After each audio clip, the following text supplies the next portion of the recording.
Hello, Instagram. As of last week, I've officially been powerlifting for a year. I don't remember the exact moment I got introduced to powerlifting, but I always remembered seeing people on Instagram from my college, people I know now, getting all hype over squat, bench, deadlift PRs, and it sparked a little fire in me. Know what I mean? A fellow like myself doesn't get hyped for real, but I was like, bodybuilding is just getting boring, and I want to actually be strong. It took a while before I got a coach and actually locked in, but do not be like me. If you see something you like, take that chance because you don't know what things will look like later. And it's been quite a journey. I didn't really know what to expect. I just wanted to get stronger, and I thought that was the whole point. But this journey has taught me quite a few things about intent, learning to be coachable, and much more. I only train 4 days a week, but I want to make sure at the end of those 4 sessions, I can truly say I gave it my all because if I didn't, then I know someone else probably did.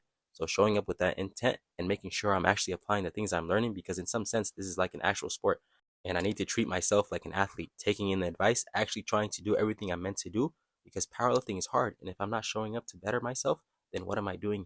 That's part of the reason why I've loved this journey. It has nurtured me and matured me because going in, I just wanted to be physically strong, but I've also been able to attain some emotional and mental strength too.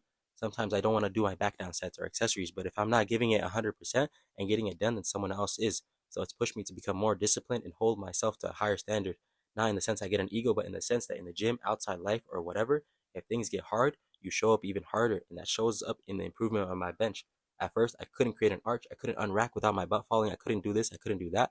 But now it moves so mindlessly 95% of the time. And that's the importance of realizing things take time to develop, and I shouldn't be frustrated when I try to rush things that can't be rushed. And I hope to continue to take this mindset into deadlifts because boy, it's been rough since the jump. But enough yapping, let's talk about the weights for today.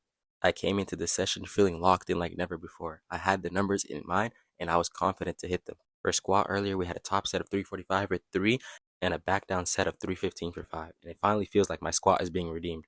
For bench, my warm ups were absolutely flying. Look at this 210. We probably could have got a better pause, but the way that moved, it moved like a 210 has never moved before. So I thought I had this in the bag, but no, I did not.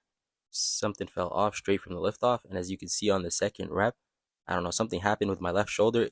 I thought it popped or something, but I felt fine after, and I thought if I got some proper rest, I could still hit this 250 that I had in mind, and it moved absolutely horrible. It moved like a week 3, 4 bench, and we are on week 2. That's what happened when greed gets the best of me, and it was just not my day for bench, and that's okay, because if it was my day every day, then how could I ever learn and grow? You just got to take your losses sometimes and realize they are blessings and regroup and continue to show up. And finally, we had back down sets of 205 for 5 reps, and that moved pretty well. So I was happy. And yeah, peace.